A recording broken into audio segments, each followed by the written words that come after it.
Ah, j'adore flâner ici.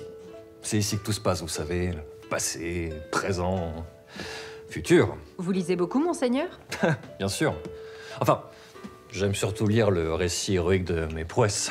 C'est important de savoir comment l'histoire sera perçue dans 100, 200, 1000 ans. Tenez, voilà. Le seigneur Robert, c'est moi, au cours de la bataille, loin de la mêlée, monta sur son destrier et prit la fuite. Tel un quoi? Qu'est-ce que c'est que ça? Non mais... Mais c'est quoi cette histoire?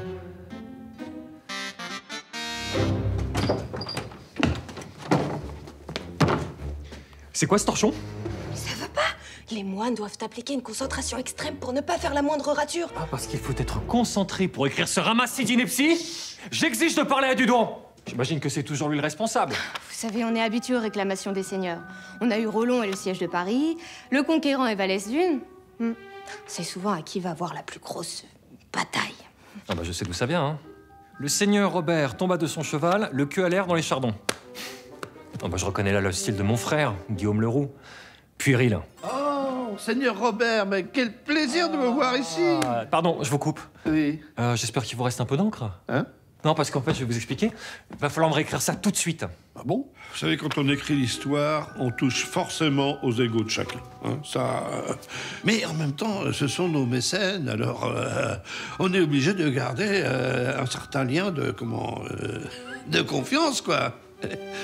Réécrire. C'est toujours la même chose avec Dudon, il dit oui à tout. Mais on fait que ça, 16 heures par jour. Vous voulez voir ma main? Regardez. Non mais regardez. Hein? Elle est beaucoup plus musclée. Et une page de plus et je lui colle ma main dans la tronche. Et je parle pas de la petite. Hein. Mais, si vous voulez qu'on change la fin, on peut toujours s'arranger, hein, moyennant quelques... Oui. Bon. Voilà. Combien pour réparer votre erreur? Non, mais c'est pas pour nous. Mais c'est pas pour nous, c'est pour la paroisse, pour les chrétiens, quoi. Alors, le problème est que cet ouvrage a été commandé en 32 exemplaires. 32, oui. Donc, soit faut tout recommencer, soit il faut trouver un retournement pendant la bataille finale. 365 pages, une page par jour, 1 an de travail.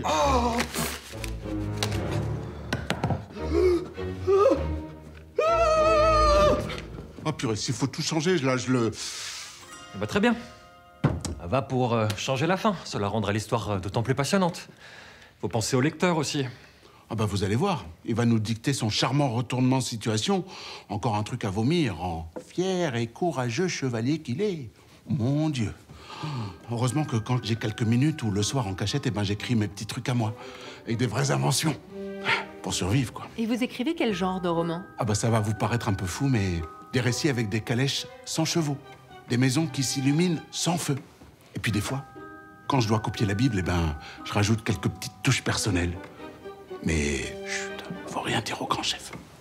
Et en fier et courageux chevalier qu'est le seigneur Robert, il monta... Non, ça marche pas. Qu'est-ce qu'on pourrait dire? Qu'est-ce qu'on pourrait dire Le seigneur Robert sonna la charge héroïquement, ralliant ses fidèles sujets en déroute. Et au cri d'Exaille, un rayon de soleil transperça les nuages et aveugla les troupes de son frère Guillaume Leroux. Oui, c'est très bien ça c'est très bien. Ah oui, c'est exactement ce que j'avais en tête. Voilà, vous m'ôtez les mots de la bouche. D'Exaille, le rayon de soleil. Ouais, c'est très bien. Écrivez. Ça va être très grand. Alors par contre, d'Exaille, ça prend un E à la fin.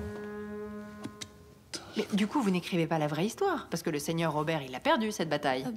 C'est l'histoire qui arrange un peu tout le monde. Enfin, surtout ceux qui ont les moyens de la changer. Donc l'histoire est écrite par les vainqueurs. Oui, exactement. Enfin, sauf avec le seigneur Robert. Lui, c'est pas un vainqueur.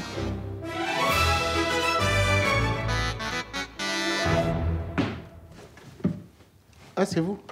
Vous écrivez votre roman de fiction? Oui, c'est l'histoire d'explorateurs un peu fous qui partent dans une calèche magique et qui volent jusqu'à la Lune. Mais il me manque encore une petite réplique qui fasse mouche pour quand il pose le pied sur le sol lunaire. Un petit pas pour l'homme, un grand pas pour l'humanité? Ouais, pas terrible, mais bon. Faute de mieux, merci.